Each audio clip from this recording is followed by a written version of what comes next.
बाल हनुमान द्वारा सूर्यग्रासन, एक दिव्य और विस्मयकारी पौराणिक कथा। यह कथा हिंदू पौराणिक कथाओं में सबसे प्रिय और आश्चर्यजनक घटनाओं में से एक है।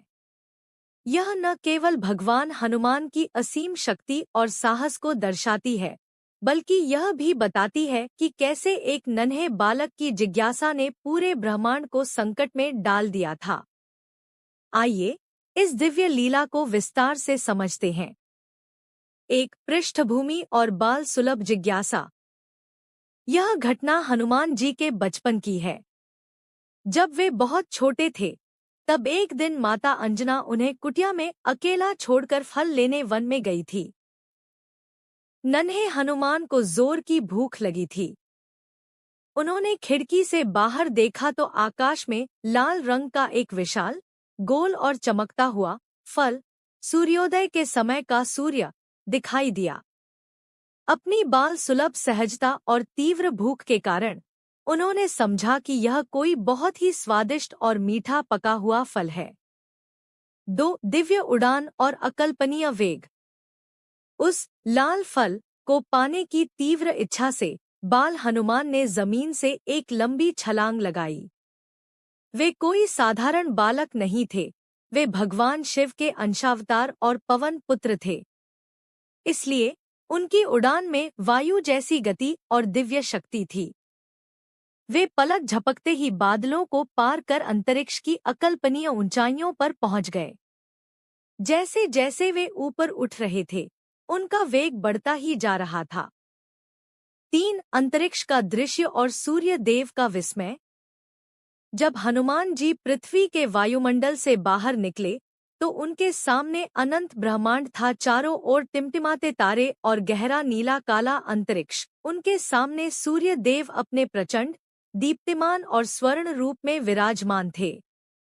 सूर्य की भीषण गर्मी और तेज प्रकाश का नन्हे हनुमान पर कोई असर नहीं हो रहा था। सूर्य देव ने जब एक छोटे से वानर बालक को अपनी ओर इतनी तेजी से आते देखा, तो वे अत्यंत विस्मित हो गए। उन्हें अपनी आंखों पर विश्वास नहीं हो रहा था कि एक बालक उनकी असीम ऊष्मा को सहते हुए उनके इतने करीब आ सकता है। 4. ब्रह्मांडीय संकट, राहु और सूर्य का ग्रास। उसी समय नियति के खेल के अनुसार राहु, एक राक्षस जो सूर्य और चंद्रमा को ग्रसकर ग्रहण लगाता है, भी सूर्य देव को ग्रसने के लिए आ रहा था। लेकिन जब राहु ने हनुमान जी को देखा, जो पहले से ही सूर्य की ओर बढ़ रहे थे, तो वह डर गया। उसे लगा कि यह कोई और अधिक शक्तिशाली प्राणी है जो सूर्य को लेने आया है। राहु तुरंत भगवान इंद्र के पास गया और शिकायत की कि कोई और सूर्य को ग्रसने जा रहा है। हनुमान जी इन सब बातों से बेखबर केवल उस लाल फल को पाने की धुन में थे। वे सूर्य देव के अत्यंत निकट पहुंचे और अपना मुख विशाल करते हुए एक ही पल में प्रचंड सूर्य देव को निगल लिया। 5. अंधकार और त्राही त्राही। जैसे ही हनुमान जी ने सूर्य को निगला, पूरे ब्रह्मांड में पल भर में घोर अंधकार छा गया। पृथ्वी पर दिन की जगह भयानक रात हो गई। पक्षी, जानवर और मनुष्य सब डर के मारे कांपने लगे। यज्ञ हवन रुक गए। देवताओं के दिव्य लोग भी अंधकार में डूब गए। ब्रह्मांड का संतुलन बिगड़ गया, क्योंकि सूर्य के बिना जीवन और ऊर्जा का कोई स्रोत नहीं बचा था। चारों ओर त्राही त्राही मच गई। 6. भगवान इंद्र का हस्तक्षेप और वज्र का प्रहार।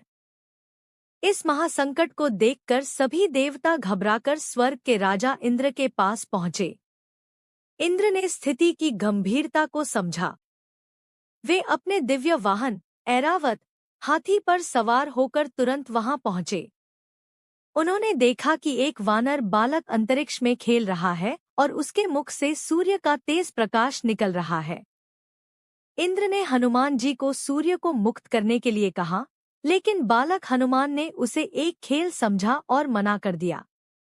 जब स्थिति नियंत्रण से बाहर होने लगी, तो इंद्र को न चाहते हुए भी अपने सबसे शक्तिशाली अस्त्र वज्र का प्रयोग करना पड़ा। उन्होंने हनुमान जी की ठोड़ी हनु पर वज्र से प्रहार किया। 7. हनुमान जी का पतन और देवताओं का वरदान। वज्र के भीषण प्रहार से बाल हनुमान मूर्छित होकर पृथ्वी पर गिरने लगे। यह देखकर वायुदेव हनुमान जी के मानस पिता अत्यंत क्रोधित हो गए। उन्होंने अपने पुत्र को गिरते हुए संभाला और एक गुफा में ले गए। क्रोध और दुख में वायुदेव ने पूरे ब्रह्मांड की वायु की गति को रोक दिया। वायु के रुकते ही सभी प्राणी घुटन महसूस करने लगे और मृत्यु के करीब पहुंचने लगे। यह संकट सूर्य के निगले जाने से भी बड़ा था। तब भगवान ब्रह्मा, भगवान विष्णु और सभी प्रमुख देवता वायुदेव को मनाने पहुंचे। ब्रह्मा जी ने हनुमान जी को स्पर्श करके मूर्छा से जगाया।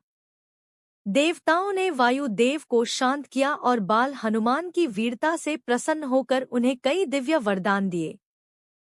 इंद्र, उन्होंने हनुमान जी को वरदान दिया कि उनका शरीर वज्र से भी कठोर होगा और कोई भी अस्त्र शस्त्र उन्हें हानि नहीं पहुंचा पाएगा। चूंकि वज्र से उनकी हनु यानी ठोड़ी टूट गई थी, इसलिए उनका नाम हनुमान पड़ा। ब्रह्मा, उन्होंने हनुमान जी को अमरता का वरदान दिया और कहा कि वे चिरंजीवी रहेंगे। साथ ही वे किसी भी युद्ध में पराजित नहीं होंगे और रूप बदलने में सक्षम होंगे। सूर्य देव, उन्होंने हनुमान जी को क्षमा किया और उन्हें अपना शिष्य स्वीकार किया। उन्होंने हनुमान जी को वेदों और सभी विद्याओं का ज्ञान दिया। अन्य देवता सभी ने उन्हें अतुलनीय बल, बुद्धि, विद्या और भक्ति के वरदान दिए। निष्कर्ष, इस प्रकार एक बालक की सहज जिज्ञासा से शुरू हुई यह घटना एक दिव्य लीला में बदल गई। इस घटना ने न केवल हनुमान जी की असीम क्षमता को प्रमाणित किया, बल्कि उन्हें ब्रह्मांड का सबसे शक्तिशाली और पूजनीय देवता भी बना दिया। उनके द्वारा सूर्य को निगलना और फिर मुक्त करना अंधकार पर प्रकाश और अज्ञान पर ज्ञान की जीत का प्रतीक है।